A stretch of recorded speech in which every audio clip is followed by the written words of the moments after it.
It's time to talk about Battlefield 2042 Season 1. I've played around 10 hours. 10 hours, that's about as much as I could play without crying and playing Battlefield. Remember when I first started playing this franchise, you know, just crank out the hours. On my PlayStation 4, I think I got 400 hours on Battlefield 5, and that wasn't even the best Battlefield, and like another 200 on my PC. But let's talk about 0 Hour. Alright, so we've got a map, battle pass, new operator, 2 new weapons, and a helicopter. Is it worth returning? Yes. Is it worth buying the game to play this? No. So looking at Season 1, it is incredibly mediocre. There is nothing special about it, which that really does annoy me when people start to talk about like, oh, it's crazy great and it's amazing. No, it's mediocre, and it's just being played up because we haven't gotten anything for 7 months. So I don't want anyone telling me how this is the greatest update that's ever come, and DICE is going to become a massive comeback now and do all this stuff. No, the game itself is flawed, it's shit, no one wants to play it. No one wants to play base version. That's just my opinion. If you love it, you love it. I don't like playing the game. I hate how the game plays. Exposure is a nice map, but it doesn't work with the game because the developers screwed Battlefield 2042. I don't want to be flying in my wingsuit across to get there. I don't want to be a superhero in Battlefield. And I feel like that's how they've lost their connection to the fans. This isn't really Battlefield, it's just like COD Ground War or something.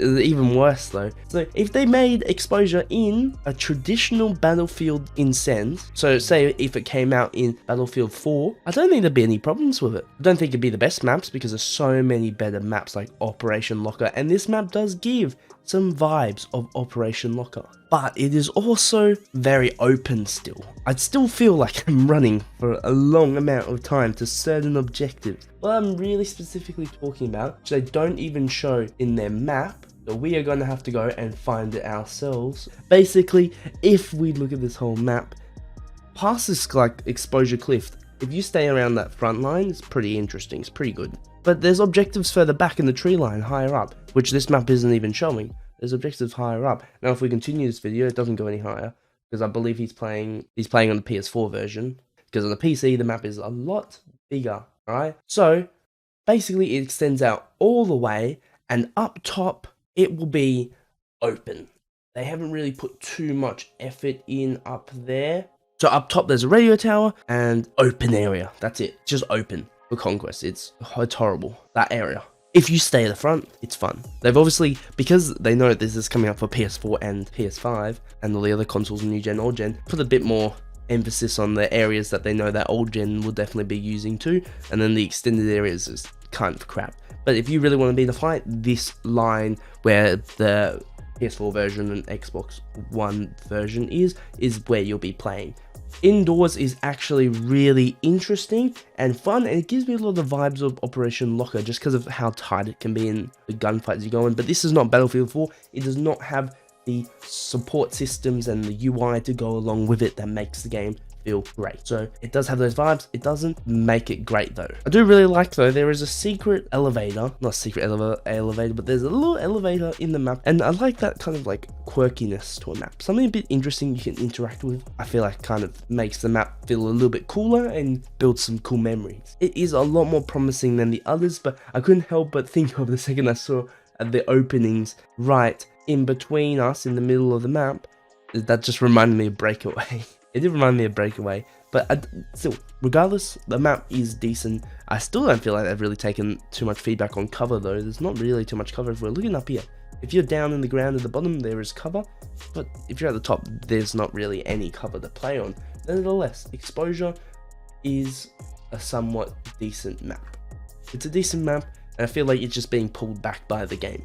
And I do really appreciate there's big indoor areas, which makes it there's no real vehicles you have to deal with. Personally, I'm more of a infantry player in Battlefield. I know some love their vehicles, but I really prefer infantry. I feel like that's where the gritty fun parts come out of the games. It's more rewarding. Everyone's a little bit different when they play, but that's kind of how I see the map. So having those indoor areas is great. Liz, that is one of the biggest I don't give a shit about factors in this game. I don't care about specialists. If they removed them, I would probably play the game a lot more. But I don't feel like specialists belong in Battlefield because this is not Call of Duty. But 6v6 and you can have your personality. There's no personality in this game. I know they already talked about bringing in like grit and making them dirty and be more serious, but it's really just their way of trying to copy Call of Duty and use that specialist system to make money off skins. They're not doing it because they think it's actually best for the game, they're doing it because it's profits. And the reason why is because in Battlefield 5, when they had those special characters, they made the most money off them. So you could buy those individual characters for like $10 each, and those were the most successful skins in cosmetics. Obviously, it goes into the backstory of the game where it was going to be a battle royale, depending on Apex Legends. Let's not go too far into that today. But here, specialist, anti-armor specialist that carries a G884 rocket and a handheld TV guide missile launcher. It's a cool thing to add to the game, but I would have loved if the G884 PGM rocket and the handheld TV guide was actually a gadget and not a specialist, because specialists ruin the game. New weapons. Let's talk about some new weapons. Ghost Mako crossbow, and I love a good old crossbow, so I feel like this is a great addition, and give it a try. Good fun.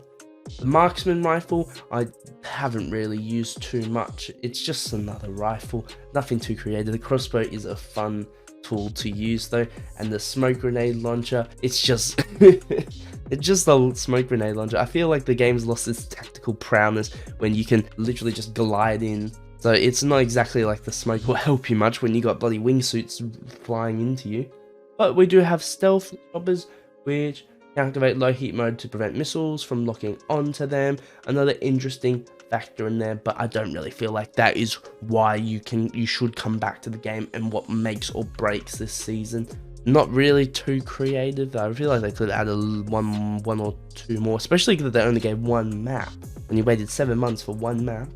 But anyways, that's the season. And then we're going to look at the battle pass. Anyways, now actually going into the game, we are going to have a nice look at our battle pass. This is the new thing that's been added to the game. So we have our instant rewards here. Instant rewards. Some skins and stuff like that. I got this game. I didn't actually buy the battle pass. This came along with my version of the game, which I unfortunately got. There are some pretty cool features and skins and stuff like that, which is interesting. It's nothing that really catches the eye though. It's not like, oh, I have to get this, but I will give them some cool skins. There's cool skins. It's a shame. If the game was better, then hell, I would be rushing to get all the way. I was really excited when the game first came out. I was like, oh, battle pass, I'm gonna be getting tier 100 really easily. Not like the greatest skin to get to the end, but is it worth buying? Depends. If you've been playing the game every single day, go for it, but if you're not, don't touch it.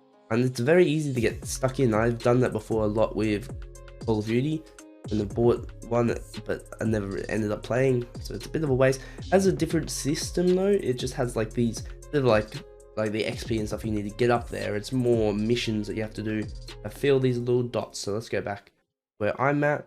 Feel those little dots. So you got your missions over here, which I will give them. It's pretty interesting. It's a different way. I don't mind that. That's fine. So we have 12 weeks of content set out, so we're not going to get a new update for about 3 months. But the main thing I have a problem with is the new store. This is why they put so much effort into the specialists. Look what we can get now. It's not a bad skin, but 1,000. How much is 1,000? This is in Australian dollars. About $12. I always hate that feature when they go plus 10%, plus 20%, plus 20%. They are not giving you a bonus. It's not a bonus. They're literally just going, we'll take away that and then put that as the bonus. It really frustrates me how they do that. Anyway, we have that. And $12, this bundle. I mean, it's not horrible. It really depends how you value things.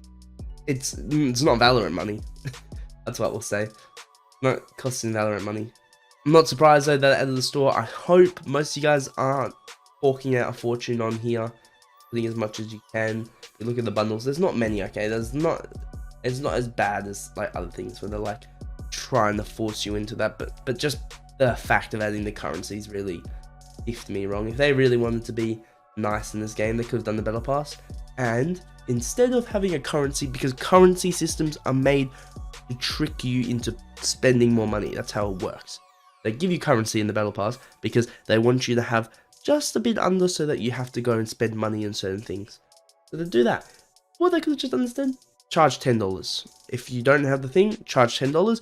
And if you complete the battle pass, because normally the battle passes can give you enough to rebuy them if you play the whole game, then just put in a tier 99, go get a free token for the new battle passes. I feel like that's the best way they could have approached it instead of this system. I'm not the biggest fan of this new system, but nevertheless, that's what we've got. So that's season 1. It's mediocre, yes. But is it a welcome update? Yes, is a welcome update. Let me know what you guys think about season 1. Do you see the game making a comeback? I'm gonna go play this a bit more, and I'll probably make some more comments possibly in my comment section about it. Thank you guys so much for watching. I'll see you guys next time. Peace.